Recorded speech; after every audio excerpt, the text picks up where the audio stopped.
Welcome back, everybody, to another episode of the Nine Hole Podcast. This is your host, Ian Miller. Today, I am joined by a special guest, an absolute inspiration, the Boston Marathon 2013 bombing survivor, Marc Fucarile. Marc, man, how are you doing? It's an honor to have you. Man, I'm doing great. How are you? Thank you for having me. Man, I'm Appreciate I'm it. doing I'm doing fantastic.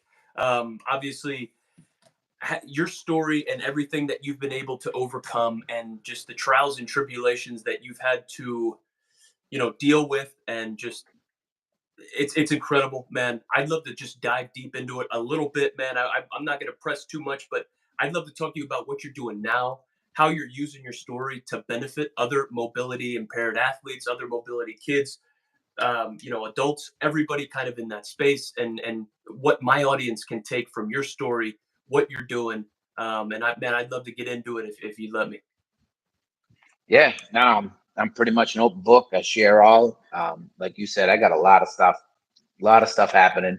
I mean, I'm dealing with my beautiful, crazy wife next to me over here, doing her little silly dancing, um, I being silly, trying to make me laugh. But yeah, man, I'm an open book. I'm open for all questions.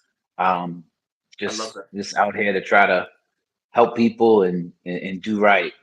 Truthfully, yeah, that's it. I love that. I love that, man. So, before we get into what you're currently doing right now, would you mind just you were at the Boston Marathon in 2013 to watch a friend run? Am I correct in that? And then obviously, as the first second bomb went off, you were involved in the second explosion. Unfortunately, would you mind just sharing a little bit, maybe, of what transpired, what had happened, and then were you aware and conscious of everything that was going on as it was happening? Yeah, so we'll start at the beginning, and you can continue asking me more questions through the story. So just what you said, um, a, a little bit before the marathon, my life was changing. I was involved in setting up a nonprofit organization called Off Street Music, Opportunity for Focused Students to Reach Endless Education. So, with working towards building that up with the Boys and Girls Club of America in Woburn, Massachusetts, with a gentleman by the name of Rick Metters, um, I had decided I was going to switch careers, what I was doing for work, and I was going to go get my real estate license. And I took the classes, I took the time, I went every Saturday, Sunday, and I finished my real estate hours to be able now to qualify to go take the test to become a Massachusetts licensed realtor. And that was because it would free me up time to be able to really dedicate to my nonprofit, taking kids, teaching them the value of education through music they love, giving them free recording studios, teaching them how to use, PA systems, sound engineering, DJ, how to do everything, to give them options in life that they don't want to go to school. So again, I finished my classes on Sunday before the marathon, April 14th, 2013. And a buddy of mine called me, JP, and said, "Hey, man, we're going to go to the marathon. Do you want to go?" And I said, "Nah, I'm good." He said, "Well, Mike J is running." And Mike Jefferson was a friend of ours. He's a Marine, but also a friend. He graduated a few years behind me in school, but we worked together. We all hung out together. And we actually used to go down we actually went down one time to Camp Lejeune, picked him up when he came back from deployment, took him out on leave, partied to Myrtle Beach, brought him home, and then we went on our way. And so again, he's a friend and he's a Marine. So I'm like, okay, I'll go and support, you know. And it was my first day off in 21 days because I had been working so much. And like the rest is history, April 15th, 2013, we're all there and boom, first bomb goes off. Look to my left, towards the finish line on Boylston Street. And it was massive, man. The explosion was huge and literally shook the whole street and everybody. And we just, were in awe looking. And 12 seconds later, boom, the second bomb went off in front of the Forum restaurant where we were standing. Hmm. And that bomb took my leg, JP's leg, and Paul's leg that day. There was a group of us, there were 8 of us, 6 of us were pretty much critical, and 3 of us lost our legs. All 17 amputees from that day were spectators. Man, that Yeah, that is was. Mm. It was crazy. There's a lot to that. Man, There's a lot that's crazy, that man. happened. What was the realization like, man, when that was happening? Like, did you lose consciousness at all, man? Were you there the whole time? Man, I obviously never suffered a traumatic injury like that. Man, were you processing all of it? Like, what was that like, man?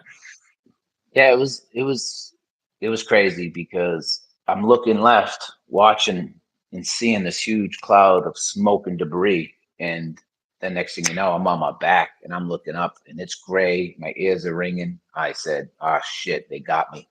They got me. Like they got us too. Whatever happened down there got me."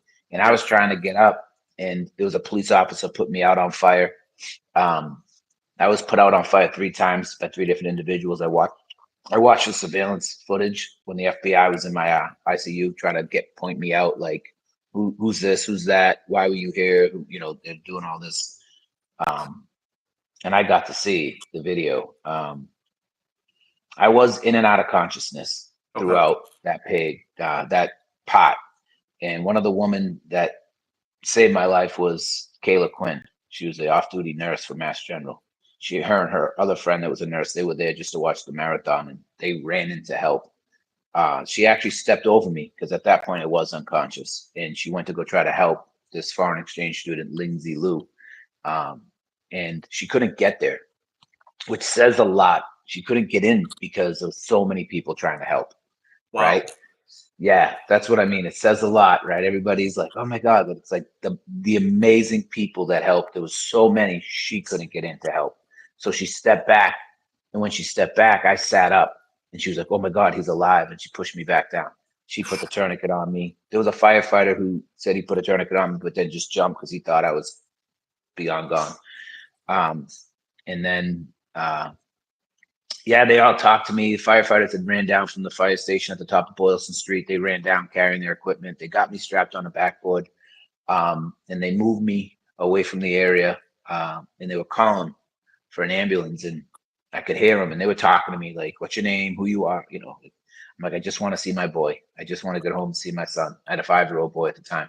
I said, "I just want to see my son." And they just said, "Hey, keep thinking about your son. What's his name?" And they were just trying to keep me engaged. And I had felt nothing. I wasn't scared. I wasn't anything except for the Really? one part when the young lady that was came upon me. She was trying to assess the situation, tourniquet me. She goes, "Oh shit, he's still on fire."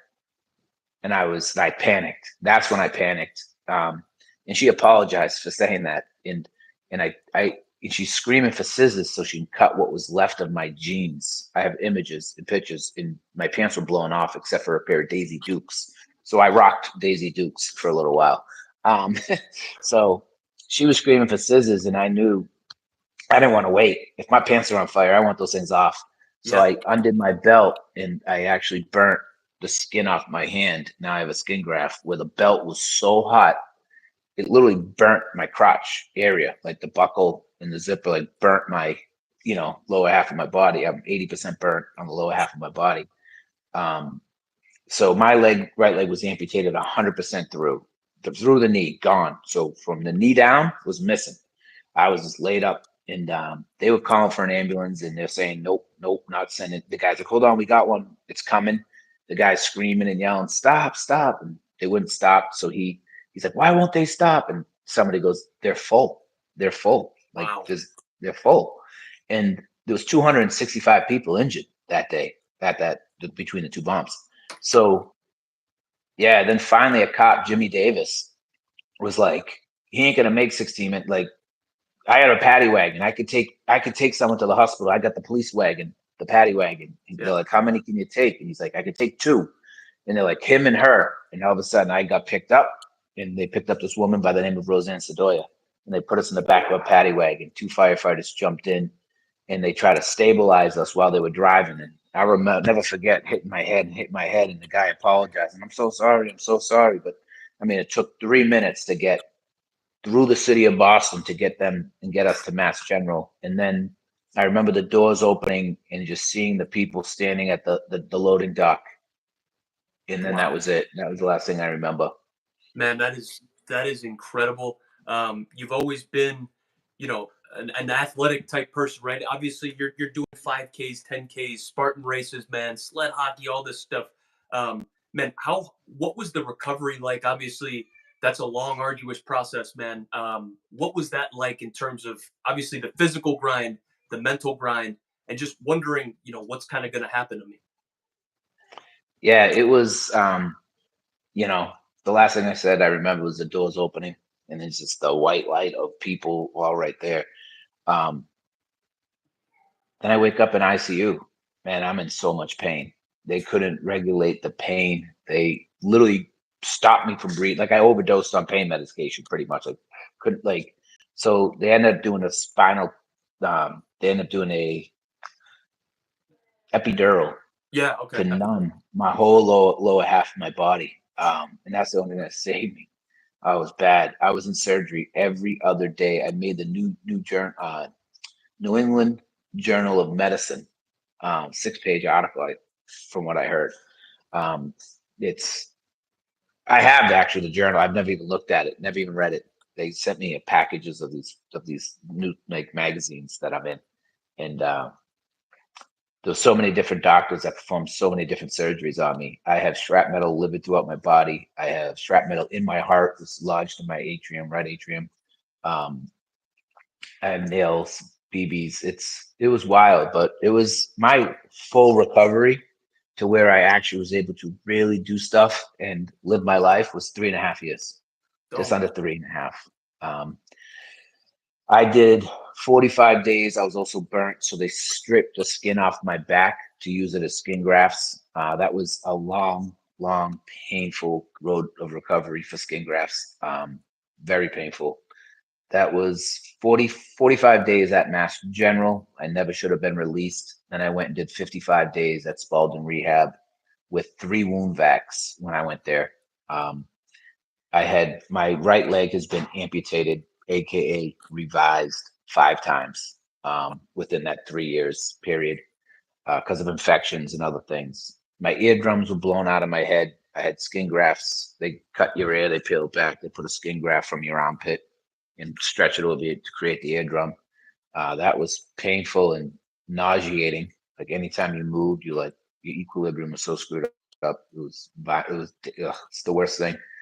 So then I did 45 days at Mass General, 55 days at Spalding, and then I just did day surgeries from my house.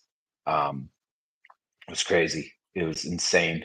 It was just not normal. Oh, And then after that first year, I went on to travel all over the US to different cities and states to try to figure out and find doctors that would revise my right leg and still do surgery on my left because I was fighting to keep my left leg. My left leg was pretty salvaged, pretty damaged. The foot was blown apart internally from all the tendons and joints and stuff. So they re put my whole foot back together internally, reattached the tendons, realigned, pinned all the bones in places.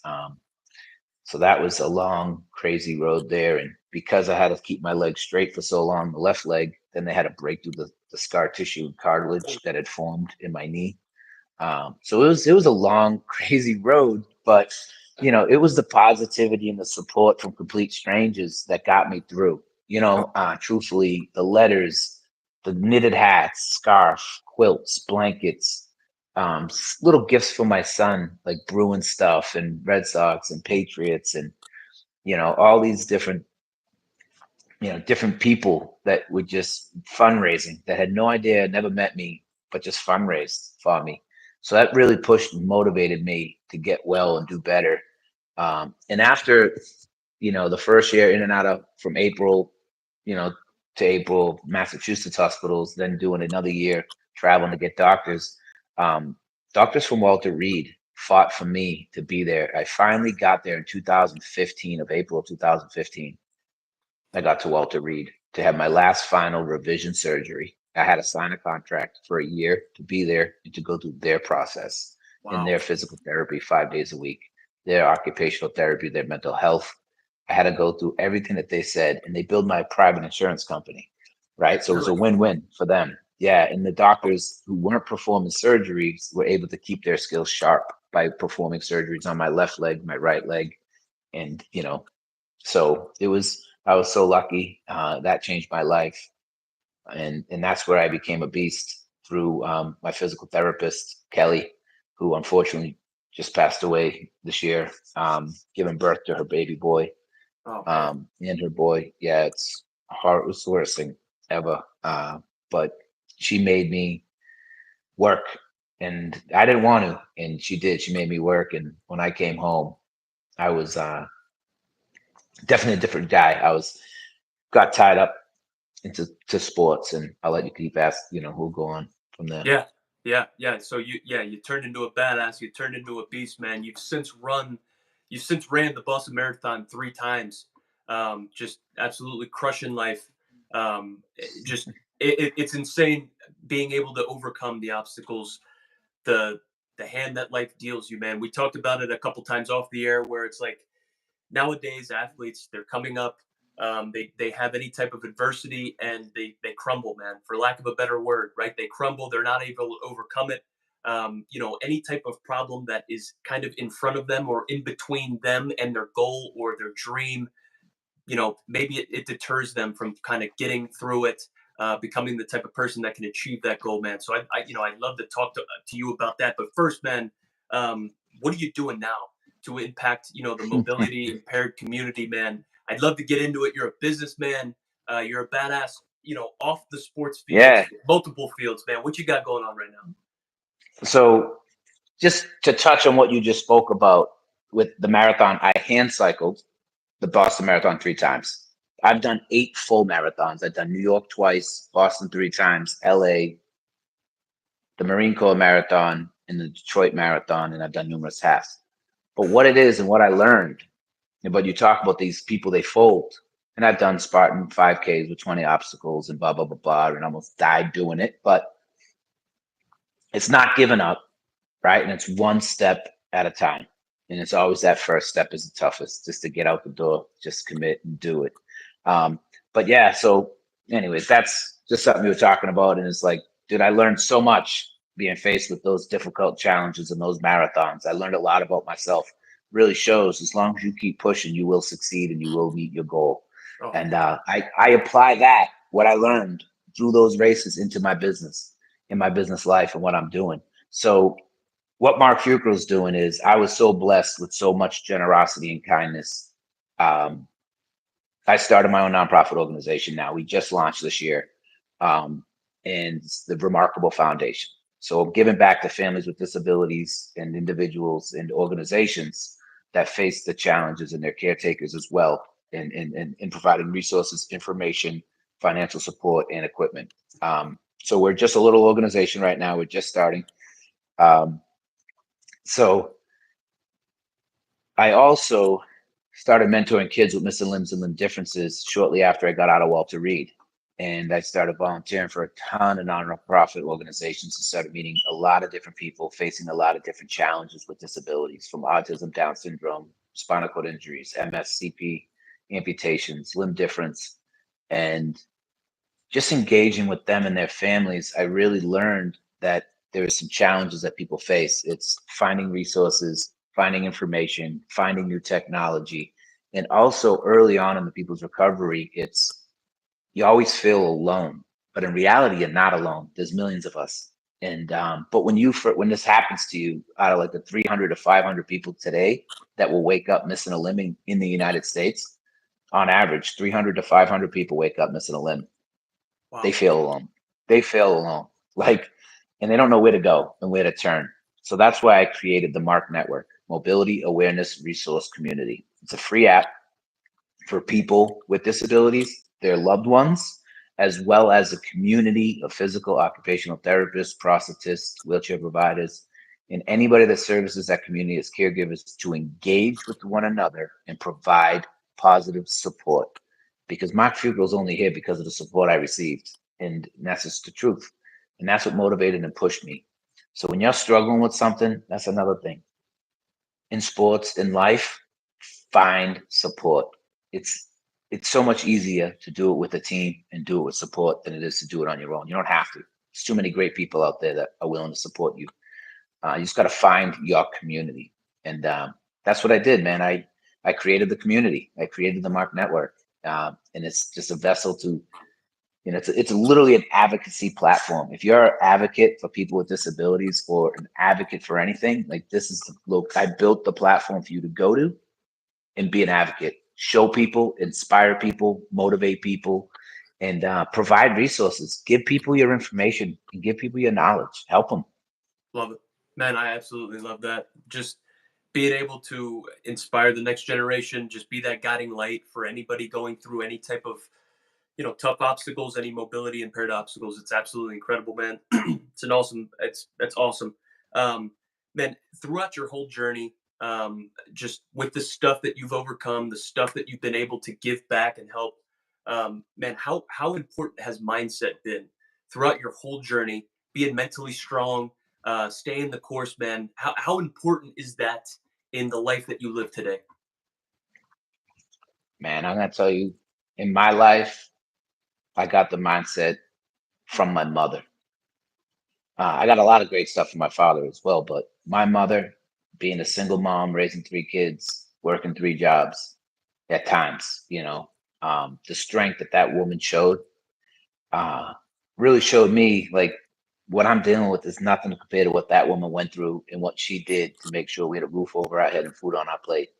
So, yeah, it's mental toughness is something you see and you learn. I believe that. And people are like, oh, you're just born with it. I get it. Some people can be born with it, but man, you got to open your eyes and see what's going on around you and pay attention. And and that's what I did. And I reflected on my life and people in my life, and that's what prepared me for the mental toughness to see what other people did and went through.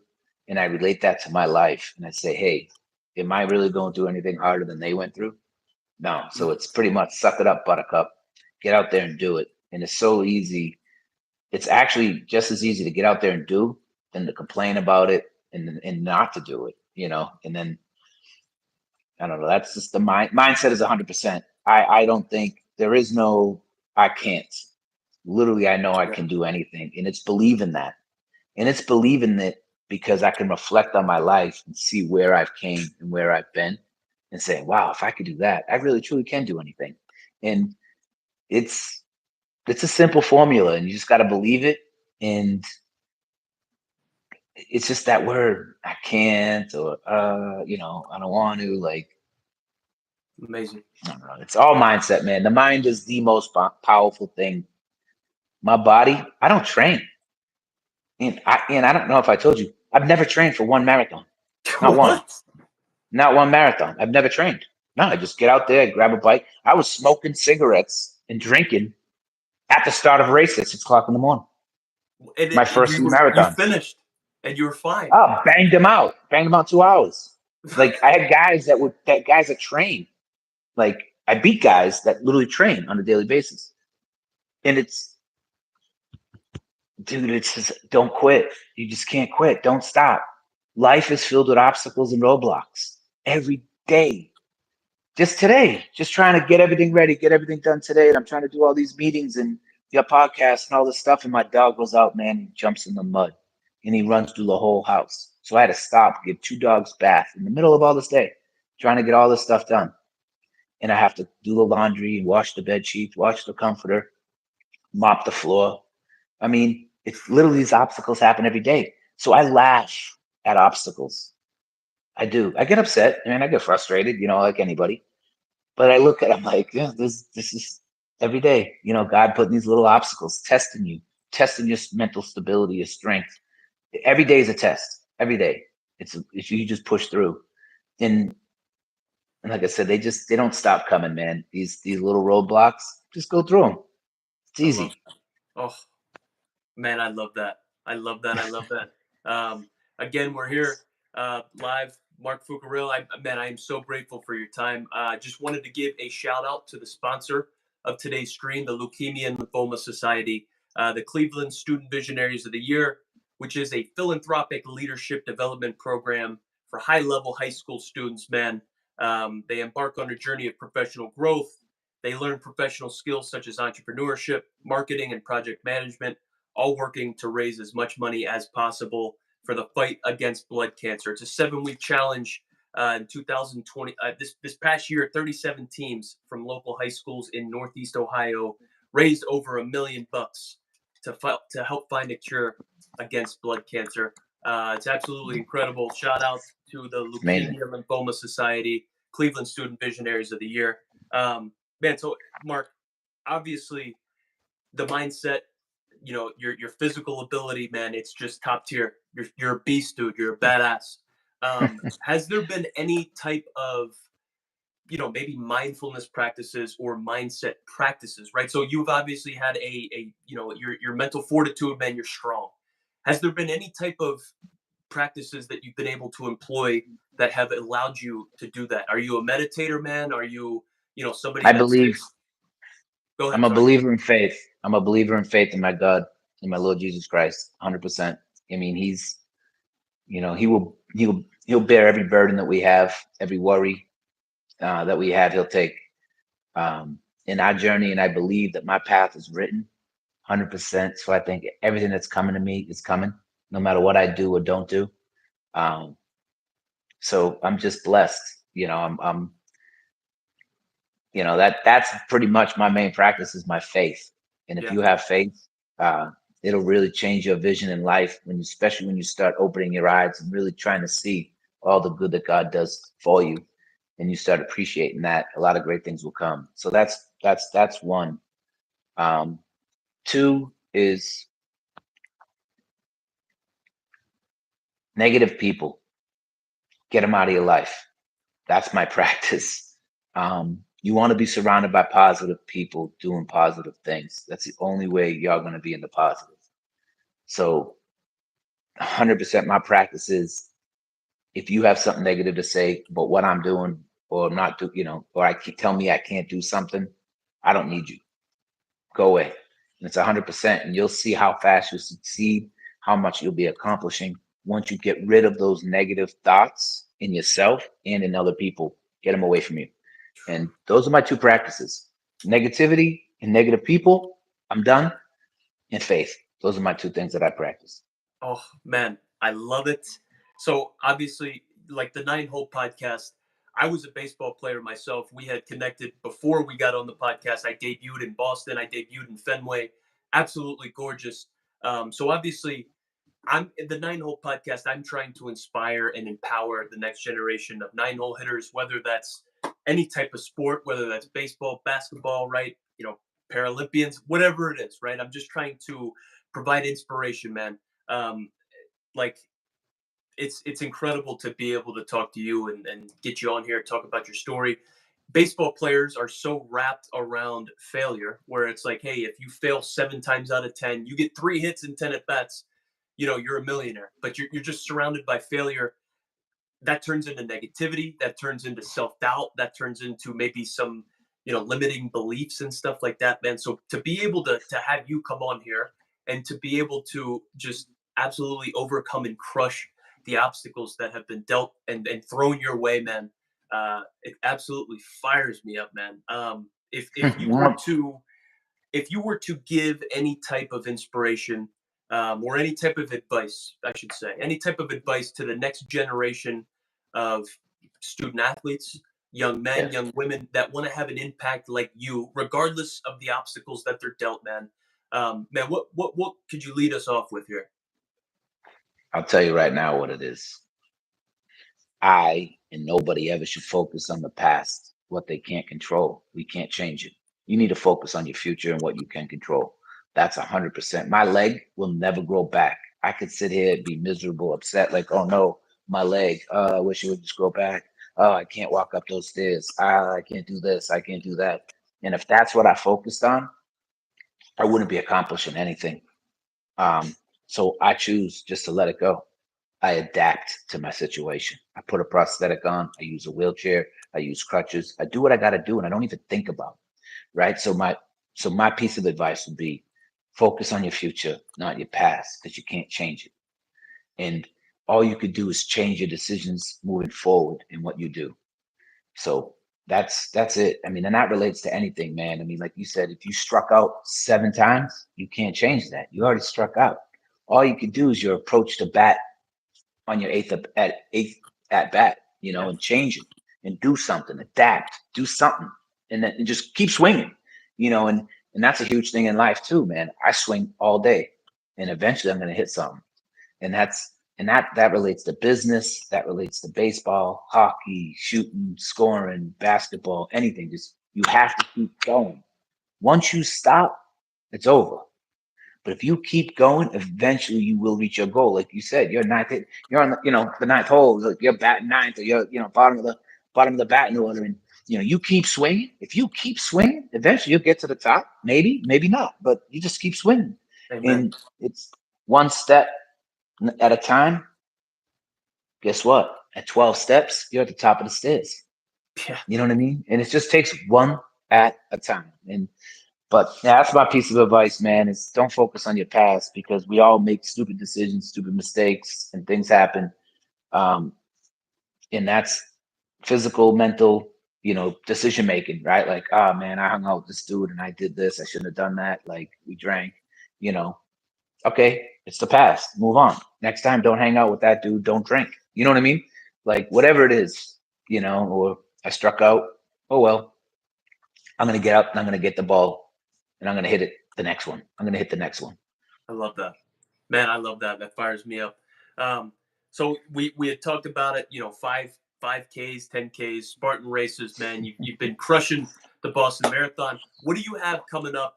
I see you're wearing the celebrity softball shirt, man. What do you got coming up? Yeah, man, I got a lot of stuff coming up. We got August 2nd, 3rd, and 4th. I'll be in Houston, Texas at the Abilities Expo, just bringing awareness to the app. We do have the celebrity softball game October 5th in Fort Worth at the Rough Riders Stadium uh, to raise money, excuse me, for nonprofit organizations. I got the Phoenix, Arizona Abilities Expo in September. And then we have the Fort Lauderdale Expo in October, Florida for the abilities. And then we also have the Dallas Expo, and I think that's in December. So and then I got a few more events and things happening. Trying to get back to Boston to do the Spartan race at Fenway. There's a Western Mass Spartan race too that I'm trying to get back in time to do, I hope. I got my beautiful wife's birthday on the 25th of August, so I gotta get planning around that event and birthday gifts. But yeah, man, I always got stuff, man, and people. I think I'm nominated, or I think I'm getting some icon award from some fashion week for accessible fashion coming up in September. I don't know. I mean, it's just life is. I'm blessed, man. It's every day I get different offers. I got Fox News Live trying to get me on for Saturday or Sunday to talk about mobility impaired sports because of the Olympics, Paralympics. Man, I listen. I love people. I love talking to people. I love just being around positive people, positive and supportive people trying to do good things. So I'm always doing something, man. And people know they all know to keep me informed of what they're doing because I'll come out and I'll support what they're doing.